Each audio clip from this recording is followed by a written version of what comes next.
Welcome to APG classes. आप सभी साथियों का एपीजी क्लासेस में स्वागत है। साथियों, आज हम एक बहुत ही इम्पोर्टेंट टॉपिक पर चर्चा करेंगे जो होगा रेशियो, जिसको हम अनुपात कहते हैं। अनुपात से बहुत सारे कॉम्पिटिटिव एग्जाम में सवाल आते हैं और अनुपात एक ऐसा चैप्टर है जिसमें आयु संबंधी सवालों को, साझेदारी संबंधी सवालों को या फिर मिक्सचर एलिगेशन संबंधी सवालों को सॉल्व किया जा सकता है। तो ये बहुत ही महत्वपूर्ण टॉपिक होने वाला है। तो आपसे रिक्वेस्ट है कि आप इस वीडियो को देखें और अनुपात से संबंधित जो भी प्रश्न आते हैं परीक्षा में उनको सॉल्व करें। तो चलते हैं, शुरुआत करते हैं। देखिए, आपका टॉपिक जो है अनुपात। अनुपात जिसको हम कहते हैं रेशियो। रेशियो क्या है, इसके बारे में सबसे पहले हमें जानना होगा कि रेशियो क्या है। तो रेशियो क्या होता है कि जब भी दो लोगों के बीच में किसी भी चीज को बांटा जाता है तो हम कंपेयर करते हैं कि किसको कितना मिला है और किस अनुपात में मिला है। तो जो कंपेयर की प्रक्रिया होती है उसी को हम अनुपात कहते हैं। जैसे मान लीजिए कि 10 रुपये है, ये 10 रुपये है और हम क्या कर रहे हैं, ए और बी को दे रहे हैं। तो ए और बी को अगर हमें ये 10 रुपया दे रहे हैं तो किस अनुपात में, मान लीजिए इसको हम 2 और इसको 3, तो 2 और 3 के अनुपात में हम क्या कर रहे हैं, 10 रुपये को बांट रहे हैं। तो हम यहाँ पर क्या कर रहे हैं कि कंपेयर कर रहे हैं कि ए को कितना मिला और बी को कितना मिला। तो अनुपात जो होता है दो चीजों में कंपेयर किया जाता है कि किसको कितना दिया जा रहा है। ठीक है, तो ये एक बहुत ही महत्वपूर्ण टॉपिक है जिसके बारे में हमने आपको पहले ही बताया है कि इसमें आयु से संबंधित सवालों को, मिक्सचर से संबंधित सवालों को और संख्या पद्धति से संबंधित सवालों को और इसके साथ साथ साझेदारी से संबंधित सवालों को सॉल्व किया जा सकता है। तो चलते हैं, देखते हैं कैसे इसमें सॉल्व करेंगे हम सवालों को। तो देखिए, अभी हमने बताया है कि जो अनुपात होता है दो चीजों के बारे में कंपेयर किया जाता है या फिर दो से अधिक चीजों को एक साथ लेकर कंपेयर किया जा सकता है। जैसे हमें सवाल दे देता है, मान लीजिए ए संबंधे बी और इसका मान दे दे कि 3 संबंधे 4, यानी 3 संबंधे 4 के अनुपात में इसका मान दे दे।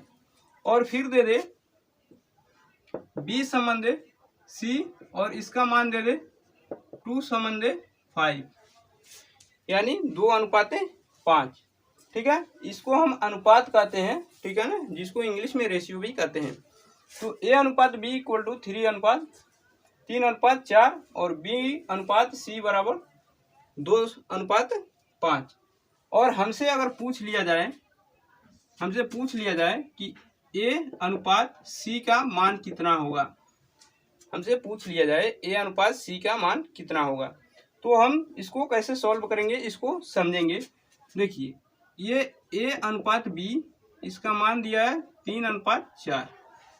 उसके नीचे क्या करते हैं, बी अनुपात सी का मान लिखते हैं। यहाँ पर बी अनुपात सी, उसका मान क्या है, 2 अनुपात 5। ठीक है ना, यानी 2:5।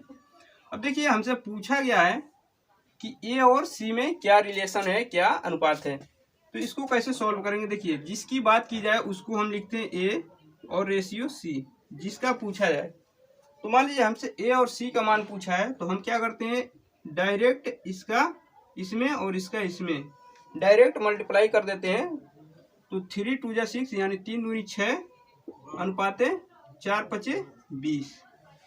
यानी जब भी हमसे पहले और अंतिम का पूछता है तो हम क्या करते हैं, पहले वाले का जो मान होता है और अंतिम वाले का मान होता है, डायरेक्ट इनका मल्टीप्लाई कर देते हैं। तो हमें क्या हो जाता है, पहले और अंतिम का अनुपात पता चल जाता है। तो यहाँ से हमें ए अनुपात सी का मान मिल गया 6 संबंधे 6 अनुपात 20। इसको और छोटा करें तो इसको काट भी सकते हैं, 2 से काट दें, 2 3 6 और 2 से ये 10 बार में। तो हम कह सकते हैं कि A ratio C equal to 3:10, यानी ए और सी का अनुपात जो है वो 3 संबंधे 10 का अनुपात है। यानी कोई भी चीज जिसको बांटा गया है वो 3 संबंधे 10 के अनुपात में ए और सी के बीच बांटा गया है। एक तरीका और है इसको सोल्व करने का, ये पहला तरीका है। दूसरे तरीके से कैसे इसको करेंगे, इसको भी ध्यान रखिएगा। ए संबंध बी का मान दिया है आपका 3 संबंध 4, 3 संबंध 4, और बी संबंध सी का मान दिया है 2 संबंध 5। आप यहाँ लिखेंगे बी संबंध सी का मान 2 संबंध 5, यहाँ 2 संबंध 5। अब क्यों हम एक स्थान छोड़ के लिखे हैं, देखिए यहाँ पर b के नीचे b का मान लिखे हैं, यहाँ b का मान है ना, तो b के नीचे b का मान लिखे हैं। a का मान नहीं है तो इसलिए a का जगह खाली छोड़ दिए हैं, c का मान आगे बढ़ा दिए हैं।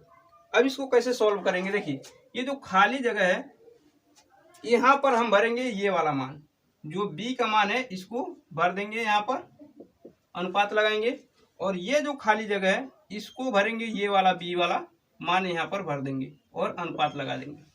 ठीक, अब क्या करेंगे, अब मान निकालना है हमको ए और सी का, तो ए संबंध सी, अभी हमने बताया कि डायरेक्ट मल्टीप्लाई कर देते हैं, यानी इसका इसमें मल्टीप्लाई करेंगे 3 2 जा 6। ठीक, और इसका क्योंकि हमें ए और सी का केवल चाहिए, बी वाला चाहिए नहीं, इसलिए बी का नहीं निकालेंगे, डायरेक्ट ए और सी का निकाल लेंगे। ये 4 5 20 हो जाएगा, 2 से भाग दे देंगे क्योंकि 2 से कटेगा दोनों, तो 2 से ये कटेगा 3 बार में और ये कटेगा 10 बार में, तो यहाँ से आपका ए संबंध सी ये मान जो मिला 3 संबंध 10 हो गया। यहाँ से भी देख सकते हैं 3 संबंध 10, यहाँ से भी देख सकते हैं 3 संबंध 10। तो ये तरीका है अनुपात निकालने का। हमसे ए और सी का मान पूछा गया था, तो ए और सी का मान 3 संबंध 10 निकल जाएगा। ठीक है, तो ये पूरे तरीके होते हैं। इसी के आधार पर और भी तरह सवाल पूछे जाते हैं, जैसे ए संबंध बी संबंध सी का मान पूछा जाएगा। ठीक है, तो उस सवालों को कैसे सॉल्व करेंगे उसको भी हम बताएंगे। सबसे पहले एक बार और इसको रिवाइज करा देते हैं कि अगर ए संबंध बी दिया है 3 संबंध 4, बी संबंध सी दिया है 2 संबंध 5, हमसे ए संबंध सी का मान पूछा जाएगा, तो सबसे पहले ए संबंध बी 3 संबंध 4 लिखेंगे, बी संबंध सी 2 संबंध 5 लिखेंगे। एक चीज का और ध्यान रखेंगे कि अगर ए संबंध बी लिखा है तो अगला वाला बी संबंध सी ही होना चाहिए, यानी ये जहाँ से खत्म हो ये वहाँ से शुरू होना चाहिए। ऐसा नहीं कि सी संबंध बी दिया है तो उसको हम चेंज कर देंगे, बी संबंध सी करेंगे तो ये मान भी चेंज कर देंगे। तो चलते हैं पहले इसको समझ लेते हैं। ए संबंध बी 3 संबंध 4 दिया है, बी संबंध सी 2 संबंध 5 दिया है। हमसे पूछा जा रहा है ए और सी में क्या संबंध है, यानी ए और सी में रिलेशन क्या है। देखिए, तो ए और सी की रिलेशन जब निकालेंगे तो ए और ये सी यानी पहले और लास्ट का रिलेशन हमें बताना है। तो जब भी पहले और लास्ट का पूछे तो सीधे सीधे उनके मानों का आपस में मल्टीप्लाई कर देते हैं, तो हमें क्या मिलता है, पहले और लास्ट का यानी ए और सी का रिलेशन मिल जाएगा। यहाँ से देखेंगे अब 6 संबंध 20 होगा, सोल्व करेंगे तो ए संबंध सी का मान 3 संबंध 10 हो जाएगा। ये पहला तरीका है। दूसरा तरीका ये हमने बताया कि ए संबंध बी का मान 3 संबंध 4 दिया है, बी संबंध सी का मान 2 संबंध 5 दिया है। जब भी सी वाला यहाँ नहीं है तो यहाँ सी का जगह हमने खाली रखा था, यहाँ ए का मान नहीं है तो ए का जगह खाली रखा था। अब ये ए का जगह कौन भरेगा, ये बी वाला मान इधर भरेंगे और यहाँ पर बी वाला मान सी के जगह पर भर देंगे, सीधे मल्टीप्लाई कर देंगे तो हमें ए संबंध सी का मान मिल जाएगा। ठीक है ना। अब देखेंगे इसके आगे ए संबंध बी संबंध सी में क्या रिलेशन होता है उसको देखेंगे। देखिए, अब देखिए अगर हमसे ए संबंध बी संबंध सी में अनुपात पूछता है तो उसको कैसे सॉल्व करेंगे। मान लीजिए कि यहाँ पर आपको दिया है ए संबंध बी इक्वल टू क्या दिया है 3 संबंध 2 यानी 3:2 और बी संबंध सी का मान दिया है, बी संबंध सी का मान दिया है यहाँ पर 5 संबंध 3।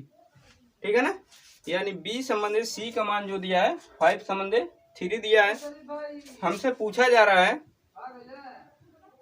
तो यहाँ पे देखिए ए संबंध बी का मान 3 संबंध 2 यानी 3:2 और बी संबंध सी यानी b/c का मान दिया है 5 संबंध 3 यानी 5:3।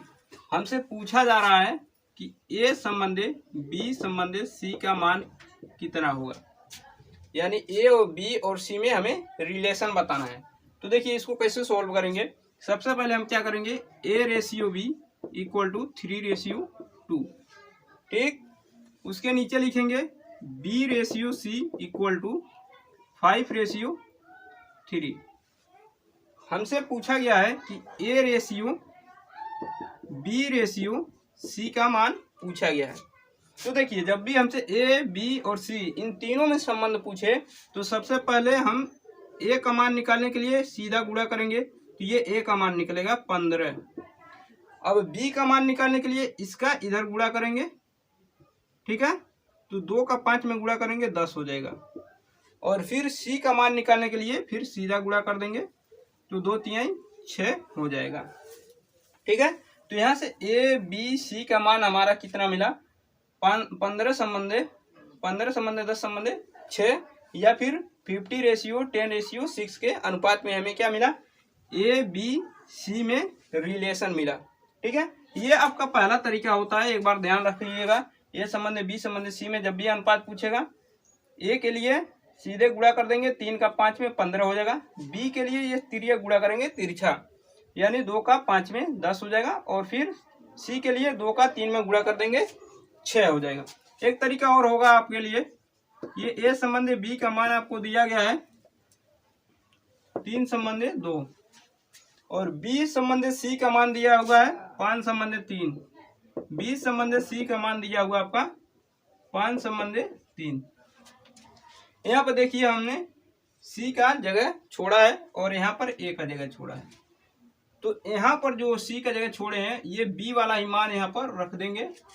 यहाँ पर A का जगह जो छोड़े हैं ये भी, ये B वाला मान यहाँ रख देंगे 5, ठीक। अब हमसे A संबंध B संबंध C का मान पूछा गया है, तो यहाँ से हम लिखेंगे A संबंध B संबंध C इक्वल टू, देखिए सीधा गुणा कर लेंगे इसका, 15 संबंध ये 10 और ये 6 हो जाएगा, ठीक है ना। तो ये तरीका आपके लिए भी अच्छा है और ये भी तरीका अच्छा है। जो तरीके आपको समझ में आ जाए दोनों आपके लिए अच्छे हैं, ठीक है। तो यहाँ इसमें हम क्या करेंगे, डायरेक्ट मल्टीप्लाई कर देंगे, हमारा मान मिल जाएगा। A, B और C में संबंध मिल जाएगा, ठीक है। तो ये 2 तरीके हुए जिस पर हम सवालों को सॉल्व करेंगे, ठीक। इसके बाद जो भी नए तरीके होंगे उसे आपको बताया जाएगा। तो चलते हैं इस पर सवाल देखते हैं कि कैसे सवाल इस पर पूछे जाते हैं। चलते हैं क्वेश्चन की तरफ, क्वेश्चन देखेंगे। देखिए आपका सवाल क्या है कि A/B equal to 3/2, B/C equal to 3/4, तो A/C का मान कितना होगा। ऑप्शन ए दिया है A/2, ऑप्शन बी दिया है 2/1, ऑप्शन सी दिया है 8/9 और ऑप्शन डी दिया है 9/8। तो हमें बताना है कि इसमें से कौन सा ऑप्शन आपका सही होगा। तो देखिए A/C का मान कैसे निकालेंगे। सबसे पहले हम क्या करेंगे, A/B इक्वल टू 3/2 लिखेंगे, फिर B/C इक्वल टू 3/4 लिखेंगे। हमसे पूछा जा रहा है कि A/C बताइए, तो A/C के लिए हमने बताया कि डायरेक्ट मल्टीप्लाई कर देंगे 9/8, ये आपका आंसर आ जाएगा, ठीक है ना। यानी पहले और लास्ट के लिए जब भी मान पूछे तो हम डायरेक्ट मल्टीप्लाई कर देंगे, हमारा मान आ जाएगा। तो A/C जो होगा वो 9/8 होगा, जो ऑप्शन डी है वो ऑप्शन डी आपका आंसर हो जाएगा, ठीक है। बढ़ते हैं नेक्स्ट क्वेश्चन की तरफ। नेक्स्ट क्वेश्चन देखेंगे। नेक्स्ट क्वेश्चन क्या है, देखिए अगला क्वेश्चन क्या है आपका कि W1/W2 equal to 2/3, W1/into W3 equal to 1/2। तो हमें बताना है कि W2 और W2/W3 में अनुपात बताना है। तो देखिए सबसे पहले अभी हमने इससे पहले बताया है कि पहला टर्म जिससे दूसरा टर्म जहाँ पर समाप्त हो वहां से अगले के लिए दूसरा टर्म शुरू होना चाहिए, ठीक है। यानी ये W1 और W2 में अनुपात दिया है, यहाँ पर W1 और W3 में अनुपात दिया है। तो यहाँ पर हम थोड़ा सा सुधार करेंगे। सुधार क्या करेंगे, हमने बताया है कि पहला जहाँ पर समाप्त हो दूसरा वहां से शुरू होना चाहिए, लेकिन यहाँ दूसरा शुरू हो रहा है पहले से ही। तो हम क्या करें, इसको चेंज कर दें। इसको चेंज करेंगे तो क्या हो जाएगा, W2/W1 आपका मान हो जाएगा 3/2, ठीक है। 3/2 हो जाएगा। जब इसको चेंज करेंगे तो ये भी चेंज हो जाएगा।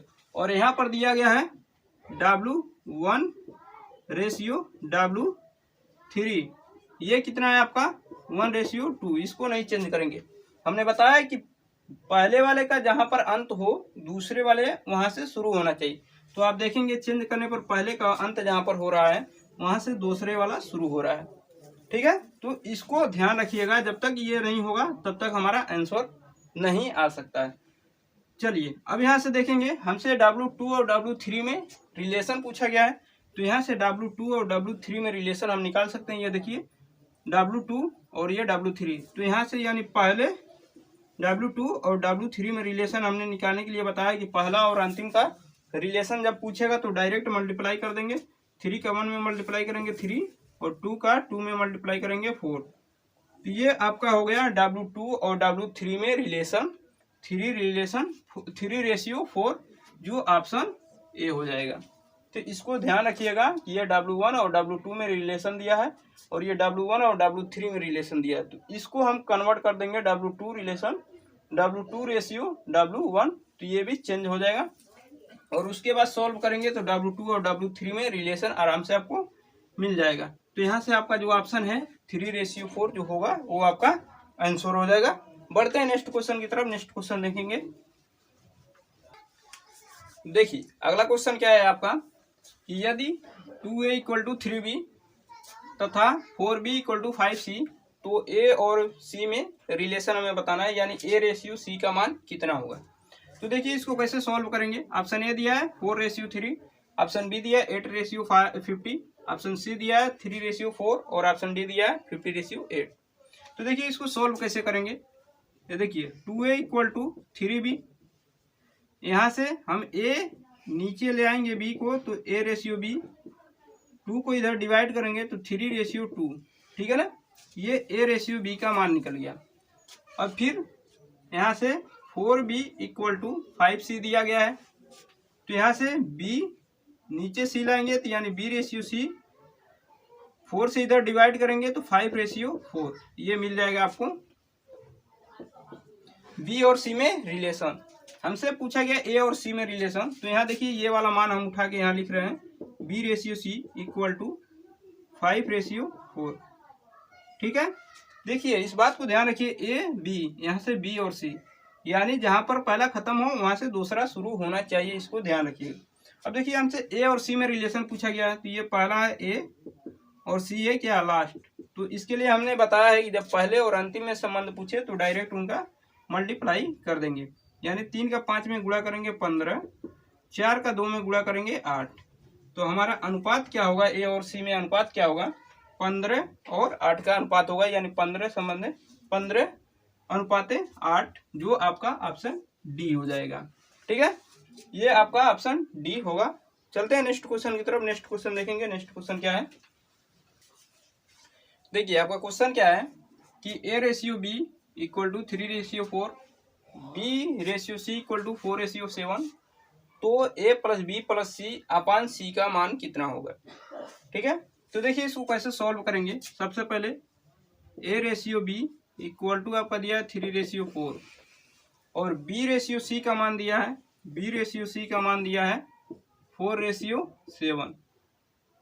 हम क्या करेंगे, a b c में रिलेशन निकाल लेंगे। a:b:c। देखिए हमने बताया कि इसका डायरेक्ट मल्टीप्लाई करेंगे, a का मान निकल जाएगा। यानी 3 का 4 में गुणा करेंगे 12 और फिर b का निकालने के लिए तिर्यक गुणा करते हैं। यानी 4 का 4 में तो ये आपका हो जाएगा 16 और c का निकालने के लिए फिर सीधा गुणा करते हैं। 4 का 7 में आपका हो जाएगा 28। लेकिन देखेंगे यहाँ पर 4 से अगर डिवाइड करें तो सभी डिवाइड हो जाएंगे। तो क्या होगा यहाँ पर 3:4:7, यानी हमारा a:b:c का वैल्यू जो मिलेगा 3:4:7। अब a और b और c में रिलेशन मिल गया कि 3:4:7। अब यही मान हम क्या करेंगे, उठा के यहाँ पर रख देंगे तो हमारा आंसर आ जाएगा a + b + c/c का मान निकल जाएगा। देखिए a का मान यहाँ से 3, b का मान 4 और c का मान 7, यानी 3 + 4 + 7 और नीचे आपका क्या है c का मान 7। सबको जोड़ेंगे 7 3 10 4 14 यानी 40/7। इसको सॉल्व करेंगे तो 2 आ जाएगा आपका आंसर। ठीक है, यानी a + b + c/c का वैल्यू जो मिलेगा आपको 2 मिलेगा, जो आपका ऑप्शन बी हो जाएगा।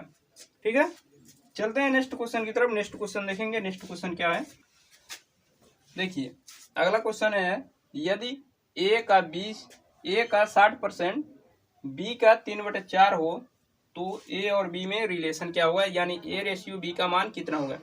हमने आपको स्टार्टिंग में ही बताया था कि रेशियो जो चैप्टर है इसमें कई चैप्टर शामिल रहते हैं। जैसे यहाँ पर हमने बताया था कि परसेंटेज भी इसमें शामिल रहता है। तो देखिए यहाँ पर परसेंटेज में भी सवाल दिया गया है और रेशियो में इसका आंसर पूछा जा रहा है। तो देखिए इसको कैसे सॉल्व करेंगे। सबसे पहले लिखा कि a का 60% b का 3/4 के बराबर है। तो a का 60%, अब परसेंटेज हटाने के लिए 100 का भाग करेंगे, किसके बराबर होगा, b के 3/4 के। ठीक, इसको सॉल्व करेंगे, 0 से ये 0 कट जाएगा, 2 से ये 3 बार में और 2 से ये 5 बार में। ठीक, यहाँ से 3 से 1 बार में और ये 3 से 1 बार में। तो हमें मिलेगा क्या, a/5 = b/4।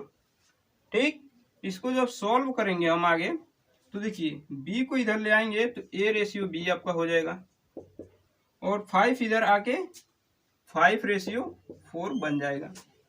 ठीक है ना, b जब नीचे आएगा तो a रेशियो b हो जाएगा और 5 जब इधर जाएगा तो 5 रेशियो 4 हो जाएगा। तो 5 रेशियो 4 जो है आपका ऑप्शन डी जो है वो सही हो जाएगा। ठीक है, तो इससे संबंधित और भी बहुत सारे क्वेश्चन आएंगे, अलग अलग टॉपिक पर अलग अलग तरह से सवाल आएंगे, जिसको हम नेक्स्ट वीडियो में डिस्कशन करेंगे। तो वीडियो को यहीं पे समाप्त करते हैं। वीडियो कैसा लगा कमेंट बॉक्स में जरूर बताइएगा और जो लोग चैनल पे नए हों वो चैनल को सब्सक्राइब कर रहे हैं। मिलते हैं नेक्स्ट वीडियो में, तब तक के लिए अपना ख्याल रखिए। धन्यवाद।